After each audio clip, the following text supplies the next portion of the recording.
ਤੇ ਹੁਣ ਦੱਸਿਓ ਜਿਹੜਾ ਬ੍ਰੋਕਰਸ ਨੂੰ ਲੈ ਕੇ ਜਿਹੜਾ ਮੌਂਟਗੋਮਰੀ ਵਰਸਸ ਕੈਰਬੀ ਟਰਾਂਸਪੋਰਟ 2 ਉਹਨਾਂ ਨੂੰ ਲੈ ਕੇ ਜਿਹੜਾ ਯੂਨੈਨਿਮਸ ਡਿਸੀਜਨ ਸੁਪਰੀਮ ਕੋਰਟ ਨੇ ਦਿੱਤਾ ਆ, ਇਹ ਕੇਸ ਸੀਗਾ ਕਿ ਬ੍ਰੋਕਰਸ ਦੇ ਅਗੇਂਸਟ, ਤੇ ਕੀ ਰੂਲਿੰਗ ਦੇ ਵਿੱਚ ਇਹਦੇ ਨਾਲ ਕੀ ਫਰਕ ਪੈਣਾ? ਇਹ ਰਾਜਕਰਨ ਕੇਸ 2017 ਦਾ ਸੀਗਾ, ਜਿਹੜੀ C.H. ਰੋਬਿਨਸਨ ਕੰਪਨੀ ਹੈਗੀ ਆ ਉਹਦੇ ਨਾਲ ਸੀਗਾ। ਤੇ ਇਹ ਜਿਹੜਾ ਕੇਸ ਹੈਗਾ ਇਹਦੇ ਵਿੱਚ ਨੈਗਲੀਜੈਂਸ ਜਿਹੜੀ ਆ ਉਹ ਕਹਿ ਕੇ ਉਹਨੂੰ ਕੀਤਾ ਜਾ ਰਿਹਾ ਸੀਗਾ ਗੱਲ ਕਿ ਜਿਹੜਾ ਬ੍ਰੋਕਰ ਹੈਗਾ ਉਹ ਇਸ ਨੈਗਲੀਜੈਂਸ ਦੇ ਵਿੱਚ ਉਹ ਵੀ ਸ਼ਾਮਲ ਆ। ਜਿਹੜਾ ਲੀਗਲ ਫਰੇਮਵਰਕ ਆ ਉਹਦੇ ਵਿੱਚ F4A ਜਿਹੜਾ ਰੂਲਿੰਗ ਹੈਗੀ ਆ, F4A ਜਿਹੜਾ ਕਿ ਬਹੁਤ ਵਾਰੀ ਯੂਜ਼ ਕੀਤਾ ਜਾਂਦਾ ਆ, ਇਹ ਜਿਹੜਾ ਰੂਲ ਆ ਉਹਦੇ ਤਹਿਤ ਇਹ ਕਿਹਾ ਜਾਂਦਾ ਸੀਗਾ ਕਿ ਜਿਹੜਾ ਇਹ ਬ੍ਰੋਕਰ ਆ ਉਹਦੀ ਰਿਸਪੌਂਸਿਬਿਲਿਟੀ ਨਹੀਂ ਬਣਦੀ, ਬਿਕੋਜ਼ ਕ੍ਰਾਸ ਸਟੇਟ ਜਿਹੜਾ ਕੰਮ ਕਰਦੇ ਹੈਗੇ ਆ ਉਹਨਾਂ ਦੇ ਵਿੱਚ ਇਹ ਰੋਕਿਆ ਨਹੀਂ ਜਾ ਸਕਦਾ। ਪਰ ਇਹ ਜਿਹੜੀ ਰੂਲਿੰਗ ਆਈ ਹੈਗੀ ਆ ਇਹ ਬਹੁਤ ਵੱਡੀ ਰੂਲਿੰਗ ਹੈਗੀ ਆ। ਇਹਦੇ ਵਿੱਚ ਬ੍ਰੋਕਰ ਦਾ ਜਿਹੜਾ ਕੰਮ ਹੈਗਾ ਉਹ ਉਹਨਾਂ ਨੇ ਡੈਫੀਨੇਟਲੀ ਬ੍ਰੋਕਰ ਦੀ ਜਿਹੜੀ ਰਿਸਪੌਂਸਿਬਿਲਿਟੀ ਦਿੱਤੀ ਹੈਗੀ ਆ ਕਿ ਯੈਸ ਬ੍ਰੋਕਰ ਦੀ ਰਿਸਪੌਂਸਿਬਿਲਿਟੀ ਹੈਗੀ ਆ ਨੈਗਲੀਜੈਂਸ ਦੇ ਵਿੱਚ। ਸੋ ਇੱਥੇ ਵੀ ਜਿਹੜਾ ਇਹ ਚੀਜ਼ ਆ ਰਾਜਕਰਨ ਉਹ ਸੇਮ ਹੀ ਚੀਜ਼ ਆ ਗਈ ਹੈ ਡਬਲ ਬ੍ਰੋਕਰੇਜ ਦੀ। ਇੱਥੇ ਕੁਐਸਚਨ ਹੈਗਾ ਡਬਲ ਬ੍ਰੋਕਰੇਜ ਦਾ, ਕਿਉਂਕਿ ਜਦੋਂ ਜਿਹੜਾ C.H. ਰੋਬਿਨਸਨ ਹੈਗਾ ਆ ਜਾਂ ਕੋਈ ਵੀ ਬ੍ਰੋਕਰ ਹੈਗਾ, ਜਦੋਂ ਉਹ ਆਪਣੀ ਡਿਊ ਡਿਲੀਜੈਂਸ ਕਰਦਾ ਆ, ਕਿਸੇ ਕੈਰੀਅਰ ਦਾ ਬੈਕਗਰਾਊਂਡ ਚੈੱਕ ਕਰਦਾ ਆ, ਕੁਛ ਵੀ ਕਰਦਾ ਆ, ਤੇ ਉਹ ਜਿਸ ਕੈਰੀਅਰ ਨੂੰ ਉਹਨੇ ਲੋਡ ਦਿੱਤਾ ਉਹਦਾ ਚੈੱਕ ਕਰਦਾ ਹੈ। ਸੋ ਉਸ ਕੈਰੀਅਰ ਨੇ ਅੱਗੇ ਕਿਹਨੂੰ ਲੋਡ ਦਿੱਤਾ, ਉਹਨੇ ਅੱਗੇ ਕਿਹਨੂੰ ਦੇ ਦਿੱਤਾ, ਹੁਣ C.H. ਰੋਬਿਨਸਨ ਉਹ ਚੈੱਕ ਨਹੀਂ ਸੀ ਕਰਦਾ ਹੈਗਾ ਔਰ ਉਹਦੇ ਕੋਲ ਐਬਿਲਿਟੀ ਹੈ ਨਹੀਂ ਸੀ ਚੈੱਕ ਕਰਨ ਦੀ। ਪਤਾ ਨਹੀਂ ਸੀ ਨਾ ਵੀ ਅੱਗੋਂ ਕਿੰਨੇ ਕਿਹਨੂੰ ਫੜਾ ਦੇਣਾ ਆ। ਜਦ ਕਿ C.H. ਰੋਬਿਨਸਨ ਜਾਂ ਜਿਹੜੇ ਵੀ ਬ੍ਰੋਕਰ ਹੈਗੇ ਆ ਉਹਨਾਂ ਦੇ ਵੱਲੋਂ ਕੰਟਰੈਕਟ ਦੇ ਵਿੱਚ ਲਿਖ ਕੇ ਦਿੱਤਾ ਜਾਂਦਾ ਸੀਗਾ ਕਿ ਤੁਸੀਂ ਵਿਦਆਊਟ ਬ੍ਰੋਕਰ ਨੌਲੇਜ ਤੁਸੀਂ ਇਹ ਲੋਡ ਅੱਗੇ ਦੂਸਰੇ ਨੂੰ ਨਹੀਂ ਦੇ ਸਕਦੇ। ਠੀਕ ਹੈ ਨਾ, ਇਹ ਕੰਟਰੈਕਟ 'ਚ ਹੈਗਾ ਆ। ਪਰ ਉਹਦੇ ਬਾਵਜੂਦ ਵੀ ਇਹ ਕੰਮ ਚੱਲ ਰਿਹਾ ਸੀਗਾ ਕਿ ਇੱਕ ਦੂਜੇ ਨੂੰ ਦੋਸਤਾਂ ਨੂੰ ਲੋਡ ਦੇ ਦਿਓ, ਅੱਗੇ ਦੇ ਦਿਓ, ਅੱਗੇ ਵੇਚ ਦਿਓ, ਅੱਗੇ ਵੇਚ ਦਿਓ, ਆਪਣੇ 200-400 ਰੱਖ ਕੇ ਅੱਗੇ ਵੇਚ ਦਿਓ। ਸੋ ਇਹ ਕੰਮ ਚੱਲਦਾ ਸੀਗਾ, ਬਹੁਤ ਜ਼ਿਆਦਾ ਚੱਲਦਾ ਸੀਗਾ।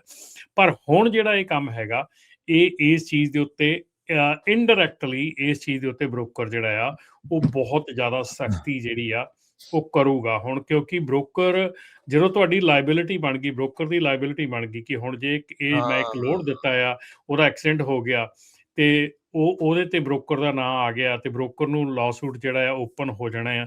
ਸੋ ਹੁਣ ਇਹਦੇ ਨਾਲ ਜਿਹੜੀ ਇੰਪਲੀਕੇਸ਼ਨ ਹੈ ਟਰੱਕਿੰਗ ਇੰਡਸਟਰੀ 'ਚ ਉਹ ਬਹੁਤ ਜ਼ਿਆਦੀਆਂ ਹੋ ਜਾਣੀਆਂ। ਡਬਲ ਬ੍ਰੋਕਰਿੰਗ ਬੰਦ ਹੋਊਗੀ ਲੱਗਦਾ। ਨਹੀਂ, ਡਬਲ ਬ੍ਰੋਕਰਿੰਗ ਤੇ ਬੰਦ ਹੋਊਗੀ, ਪਰ ਇਹਦੇ ਨਾਲ ਜਿਹੜਾ ਹੈ ਨਾ ਲਿਟੀਗੇਸ਼ਨ ਦੇ ਜਿਹੜੇ ਫਲੱਡ ਗੇਟਸ ਕਹਿੰਦੇ ਓਪਨ ਹੋਣ ਜਾ ਰਹੇ ਆ। ਪੁਰਾਣੇ ਵੀ ਹੁਣ ਮਾਮਲੇ ਖੁੱਲ ਜਾਣਗੇ ਇਦਾਂ ਕਿ ਜਿਹੜੇ ਵਿਦਿਨ ਅ ਈਅਰ ਹੋਣਗੇ ਉਹਨਾਂ ਦੇ ਵਿੱਚ ਇਹ ਚੀਜ਼ਾਂ ਜਿਹੜੀਆਂ ਇਹ ਓਪਨ ਹੋਣ ਜਾ ਰਹੀਆਂ। Insurance crisis is coming, that is another one. ਜਿਹੜਾ ਇਸ ਵੇਲੇ litigation, insurance crisis, carrier vetting, ਜਿਹੜਾ ਕਿ ਆਪਾਂ ਇਸ ਵੇਲੇ ਜਿਹੜਾ ਮੋਟਰਸ ਦੀ ਵੀ ਗੱਲ ਕਰ ਰਹੇ ਹਾਂ, ਕੈਰੀਅਰ ਵੈਟਿੰਗ, ਜਿਹੜੇ ਕੈਰੀਅਰ ਦੀ ਬੈਕਗਰਾਊਂਡ ਚੈੱਕ, ਕੈਰੀਅਰ ਵੈਟਿੰਗ ਜਿਹੜਾ ਆ ਇਹ ਕੋਰ ਬਿਜ਼ਨਸ ਫੰਕਸ਼ਨ ਬਣ ਜਾਣਾ ਆ। ਡਰਾਈਵਰ ਵੈਟਿੰਗ ਇਹ ਕੋਰ ਬਿਜ਼ਨਸ ਫੰਕਸ਼ਨ ਬਣ ਜਾਣਾ। ਜੇ ਤੁਸੀਂ ਡਰਾਈਵਰ ਦਾ ਬੈਕਗਰਾਊਂਡ ਨਹੀਂ ਚੈੱਕ ਕਰ ਰਹੇ, ਡਰਾਈਵਰ ਦੀ ਪ੍ਰੋਪਰਲੀ ਢੰਗ ਨਾਲ ਉਹਨੂੰ ਹਾਇਰ ਨਹੀਂ ਕਰ ਰਹੇ, ਪ੍ਰੋਪਰ ਸਾਰਾ ਕੁਝ ਨਹੀਂ ਕਰ ਰਹੇ, ਇਹ ਕੋਰ ਬਿਜ਼ਨਸ ਹੋ ਜਾਣਾ ਆ ਹੁਣ। ਠੀਕ ਹੈ ਨਾ, ਤੇ ਜਿਹੜੇ ਸਮਾਲ ਕੈਰੀਅਰਸ ਆ, ਕੀ ਇਹ ਫਿਰ ਬਲੈਸਿੰਗ ਇਨ ਡਿਸਗਾਈਜ਼ ਆ ਇੰਡਸਟਰੀ ਲਈ? ਰਾਜਕਰਨ ਬਲੈਸਿੰਗ ਜਾਂ ਮੈਂ ਇਹਨੂੰ ਕਰਸ ਨਹੀਂ ਕਹੂੰਗਾ, ਇਹਨੂੰ ਕਹੂੰਗਾ ਕਿ ਇਹ ਜਿਹੜੀ ਚੀਜ਼ ਆ ਇਹਦੇ ਵਿੱਚ ਕਈ ਜਿਹੜੀਆਂ ਚੀਜ਼ਾਂ ਐਜ਼ ਨਾਰਮਲ ਬਿਜ਼ਨਸ ਚੱਲ ਰਹੀਆਂ ਸੀਗੀਆਂ ਉਹ ਹੁਣ ਨਹੀਂ ਹੋ ਸਕਣਗੀਆਂ, ਜਿਹੜੀਆਂ ਕਿ ਗਲਤ ਵੀ ਹੈ, ਜਿਹੜੀਆਂ ਸ਼ੇਡੀ ਸੀਗੀਆਂ ਬੇਸਿਕਲੀ। ਜਿੱਦਾਂ ਹੁਣ ਆਪਾਂ ਡਬਲ ਬ੍ਰੋਕਰੇਜ ਹੈ, ਡਬਲ ਬ੍ਰੋਕਰੇਜ ਆਪਾਂ ਨੂੰ ਸ਼ੁਰੂ ਤੋਂ ਪਤਾ ਕਿ ਗਲਤ ਆ, ਪਰ ਚੱਲ ਰਹੀ ਸੀ ਸਾਰੇ ਕੁਝ। ਜਿਹਨੂੰ ਵੀ ਕਹਿ ਦਿਓ ਹਰ ਇੱਕ ਬੰਦਾ ਕਹਿ ਰਿਹਾ ਸੀਗਾ ਕਿ ਉਹ ਵੀ ਕਰਦਾ, ਮੈਂ ਵੀ ਕਰਦਾ, ਆ ਵੀ ਕਰਦਾ, ਸਾਰੇ ਕਰਦੇ। ਠੀਕ ਹੈ ਨਾ, ਈਵਨ ਵੱਡੀਆਂ ਕੰਪਨੀਆਂ ਵੀ ਕਰਦੀਆਂ ਸੀਗੀਆਂ, ਕੋਈ ਇਹ 'ਚ ਕੋਈ ਦੋ ਰਾਏ ਨਹੀਂ ਹੈਗੀ। C.H. ਰੋਬਿਨਸਨ ਨਾਲ ਹੀ ਆ ਮਾਮਲਾ, ਦੇਖੋ ਸਿੱਧਾ। ਹਾਂਜੀ, ਕੇਸ ਮੈਂ ਕਿਹਾ C.H. ਰੋਬਿਨਸਨ ਦੇ ਨਾਲ ਹੀ ਜੁੜਿਆ ਆ ਇਵੈਂਚੁਅਲੀ ਅੱਗੇ ਜਾ ਕੇ। C.H. ਰੋਬਿਨਸਨ ਤਾਂ ਆਪਣੇ ਥਾਂ ਤੇ ਠੀਕ ਹੈ ਰਾਜਕਰਨ, ਮੈਂ C.H. ਰੋਬਿਨਸਨ ਨਾਲ ਬਹੁਤ ਕੰਮ ਕੀਤਾ ਹੈ। ਠੀਕ ਹੈ ਨਾ, C.H. ਰੋਬਿਨਸਨ ਆਪਣੇ ਥਾਂ ਤੇ ਠੀਕ ਆ। ਉਹ ਕਹਿੰਦੇ ਵੀ ਮੈਂ ਕੈਰੀਅਰ ABC ਟਰੱਕਿੰਗ ਕੰਪਨੀ ਨੂੰ ਲੋਡ ਦਿੱਤਾ, ਮੈਂ ਇਹਦੀ ਪੂਰੀ ਵੈਟਿੰਗ ਕੀਤੀ, ਮੈਂ ਇਹਨੂੰ ਪੂਰਾ ਚੈੱਕ ਕੀਤਾ, ਹਰ ਚੀਜ਼ ਇਹਦੀ ਮੈਂ ਕੋਖ ਪੜਤਾਲ ਕਰ ਲਈ, ਪਰ ਹੁਣ ABC ਟਰੱਕਿੰਗ ਨੇ ਅੱਗੇ BBC ਟਰੱਕਿੰਗ ਨੂੰ ਦੇ ਦਿੱਤਾ, ਤੇ ਮੈਂ BBC ਟਰੱਕਿੰਗ ਨੂੰ ਮੈਂ ਕਿੱਦਾਂ ਚੈੱਕ ਕਰਾਂ, ਕਿਉਂਕਿ ਮੈਂ ਤਾਂ ABC ਨੂੰ ਆਥੋਰਾਈਜ਼ ਹੀ ਨਹੀਂ ਕੀਤਾ BBC ਨੂੰ ਦੇਣ ਨੂੰ। ਜੀ ਹਾਂ, ਜਦ ਕਿ ਕੰਟਰੈਕਟ 'ਚ ਉਹ ਚੀਜ਼ ਲਿਖੀ ਸੀ ਵੀ ਤੂੰ ਜਦ ਬਗੈਰ ਕਿ ਦੱਸੇ ਕਰ ਕੰਟਰੈਕਟ ਨਹੀਂ 'ਚ ਸਕਦਾ। ਚੀਜ਼ ਲਿਖੀ ਆ, ਉਹ ਕਹਿੰਦਾ ਮੈਂ ਆਥੋਰਾਈਜ਼ ਹੀ ਨਹੀਂ ਕੀਤਾ ਇਹਨੂੰ ਅੱਗੇ ਦੇਣ ਨੂੰ, ਇਹਨੇ ਦਿੱਤਾ ਤੇ ਪਰ ਮੈਂ ਹੁਣ ਜਿਹੜੀ ਥਰਡ ਪਾਰਟੀ ਨੂੰ ਲੋਡ ਨੂੰ ਚੱਕ ਰਹੀ, ਫੋਰਥ ਫਿਫਥ ਪਾਰਟੀ ਤੱਕ ਚਲਾ ਜਾਂਦਾ ਲੋਡ, ਉਹ ਜਿਹੜੇ ਜੀ, ਜੀ, ਲੋਕੀ ਜੀ, ਲੋਡ ਜੀ। ਚੱਕ ਰਹੇ ਉਹਨੂੰ ਸੀਚ ਰੋਬਿਨਸਨ ਜਾਂ ਕੋਈ ਵੀ ਬ੍ਰੋਕਰ ਉਹਨੂੰ ਵੈਟ ਨਹੀਂ ਕਰ ਸਕਦਾ ਹੈਗਾ, ਉਹਨੂੰ ਨਹੀਂ ਕਰ ਸਕਦਾ ਹੈ ਨਾ।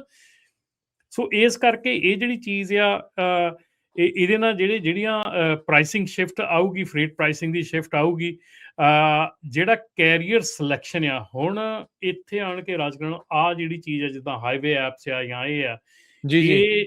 ਇਹ ਜਿਹੜਾ ਆ ਇਹ ਬਹੁਤ ਜ਼ਿਆਦਾ ਸਟ੍ਰਿਕਟ ਕੰਮ ਹੋ ਜਾਣਾ। ਜਿਹੜਾ ਅੱਗੇ ਮਾੜਾ ਮੋਟਾ ਨਾਰਮਲ ਚੱਲਦਾ ਸੀਗਾ, ਉਹ ਹੁਣ ਇੱਕਦਮ ਸਟ੍ਰਿਕਟਨੈਸ ਤੇ ਆ ਜਾਣਾ ਆ।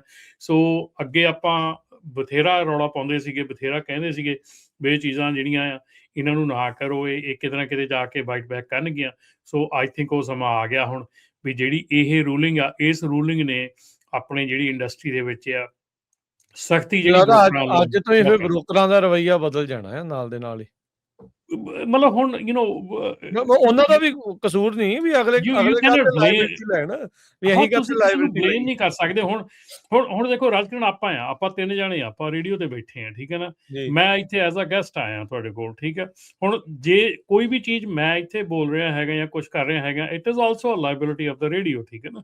ਤੇ ਮੇਰਾ ਇੱਥੇ ਬੋਲਣਾ, ਮੇਰਾ ਇੱਥੇ ਗੱਲ ਕਰਨੀ, ਇਟਸ ਹਰ ਇੱਕ ਬੰਦੇ ਦਾ ਆਪਣਾ ਆਪਣਾ ਇਹ ਹੁੰਦਾ ਸਟਰਕਚਰ ਆ ਬਿਜ਼ਨਸ ਦਾ, ਕਿ ਹਰ ਇੱਕ ਬੰਦਾ ਜਿਹੜਾ ਕੋਈ ਵੀ ਗੱਲ ਕਰ ਰਿਹਾ ਹੈਗਾ, ਉਹ ਕਿਤੇ ਨਾ ਕਿਤੇ ਦੂਜਾ ਬੰਦਾ ਉਹਦੇ ਲਈ ਲਾਇਬਲ ਹੁੰਦਾ ਜ਼ਰੂਰ। ਕੁਛ ਇੱਕ ਆਪਣੇ ਆਪ ਲਾਇਬਲ ਹੁੰਦੇ ਆ, ਕੁਛ ਇੱਕ ਦੂਜਾ ਲਾਇਬਲ ਹੁੰਦਾ। ਔਰ ਖਾਸ ਕਰਕੇ ਬਿਜ਼ਨਸ ਦੇ ਵਿੱਚ ਜਦੋਂ ਤੁਸੀਂ ਇਹੋ ਜਿਹਾ ਬਿਜ਼ਨਸ, ਹੁਣ ਦੇਖੋ ਨਾ, ਜੇ ਤੁਹਾਨੂੰ ਕਿਸੇ ਬ੍ਰੋਕਰ ਨੇ ਤੁਹਾਨੂੰ ਲੋਡ ਕੈਰੀ ਕਰਨ ਨੂੰ ਦਿੱਤਾ ਆ, ਤੁਸੀਂ ਆਪ ਸੋਚੋ ਕਿ ਜੇ ਤੁਸੀਂ ਗਲਤ ਹਾਇਰਿੰਗ ਕੀਤੀ ਆ, ਤੁਸੀਂ ਉੱਥੇ ਨੈਗਲੀਜੈਂਸ ਆ, ਠੀਕ ਹੈ। ਤੁਸੀਂ ਕਿਸੇ ਦਾ ਬੈਕਗਰਾਉਂਡ ਨਹੀਂ ਚੈੱਕ ਕੀਤਾ, ਤੁਸੀਂ ਕਿਸੇ ਦਾ ਡਰਗ ਟੈਸਟ ਨਹੀਂ ਕੀਤਾ, ਤੁਸੀਂ ਮਤਲਬ ਇਹ ਚੀਜ਼ਾਂ ਜਿਹੜੀਆਂ ਇਹ ਤੁਹਾਡੀ ਨੈਗਲੀਜੈਂਸ 'ਚ ਆ ਜਾਂਦੀਆਂ ਨਾ। ਇਹਨੂੰ ਇਹ ਨਾ ਕਹੋ ਵੀ ਮੇਰੇ ਨਾਲ ਧੱਕਾ ਹੋ ਰਿਹਾ ਜਾਂ ਮੈਨੂੰ ਮੇਰੇ ਨਾਲ ਇੱਦਾਂ ਹੋ ਰਿਹਾ ਉੱਦਾਂ ਹੋ ਰਿਹਾ। ਇਹ ਤਾਂ ਨੈਗਲੀਜੈਂਸ ਹੈ ਨਾ। ਜੇ ਨੈਗਲੀਜੈਂਸ ਕਰੋਗੇ ਤੇ ਉਹਦਾ ਜੁਰਮਾਨਾ ਤਾਂ ਭਰਨਾ ਹੀ ਪੈਣਾ। ਤੇ ਹੁਣ ਜੇ ਬ੍ਰੋਕਰ ਨੂੰ ਤੁਸੀਂ ਕਹੋਗੇ ਵੀ ਭਾਈ ਮੈਂ ਵੀ ਤੂੰ ਨੈਗਲੀਜੈਂਸ ਕੀਤੀ ਹੈ, ਤੇਰਾ ਵੀ ਵਿੱਚ ਨਾ ਆਉਣਾ, ਤੇ ਫਿਰ ਬ੍ਰੋਕਰ ਕਹੂਗਾ ਵੀ ਓਕੇ ਠੀਕ ਹੈ, ਫਿਰ ਹੁਣ ਮੈਂ ਗਾਂ ਤੀਜੇ ਬੰਦੇ ਨੂੰ ਲੋਡ ਨਾਲ ਸਖਤੀ ਦੇਖਣ ਵੀ ਨਹੀਂ ਕਰਾਂਗੇ ਦਿੰਦਾ। ਫਿਰ, ਬਿਲਕੁਲ ਨਹੀਂ ਜਾਇਜ਼ ਹੈ ਜੀ। ਫਿਰ ਤਾਂ ਬਿਲਕੁਲ ਆਪਣੇ ਸਿਰ ਕਾਹਤੇ ਕੁਹਾੜਾ ਜਿਹੜਾ ਉਹ ਫਰਾਉਣਾ ਆ। ਉਹ ਤਾਂ ਇਹ ਨਾਲੇ ਯੂਨੈਨਿਮਸ ਡਿਸੀਜਨ ਆਇਆ ਆ ਸੁਪਰੀਮ ਕੋਰਟ ਦਾ। ਇਹ ਹੈਰਾਨੀ ਸੀਗੀ ਦੇਖ ਕੇ ਮੈਨੂੰ ਕਿ ਇਟਸ 9-0 9-0 ਚਾਹੇ ਕੰਜ਼ਰਵੇਟਿਵ ਸੀ ਤੇ ਚਾਹੇ ਲਿਬਰਲ ਜੱਜ ਸੀਗੇ, ਸਾਰੇ ਹੀ ਕਹਿੰਦੇ ਆ ਵੀ ਨਾ ਬਈ ਇਦਾਂ ਨਹੀਂ, ਇਹ ਲਾਇਬਲ ਤਾਂ ਬਣਦੇ ਹੀ ਆ ਫਿਰ ਜੇ ਨੈਗਲੀਜੈਂਟ ਕੰਮ ਜਿਹੜਾ ਉਹ ਤੁਸੀਂ ਕਰਦੇ ਆ। ਸੋ ਇਹ ਚੀਜ਼ ਆ।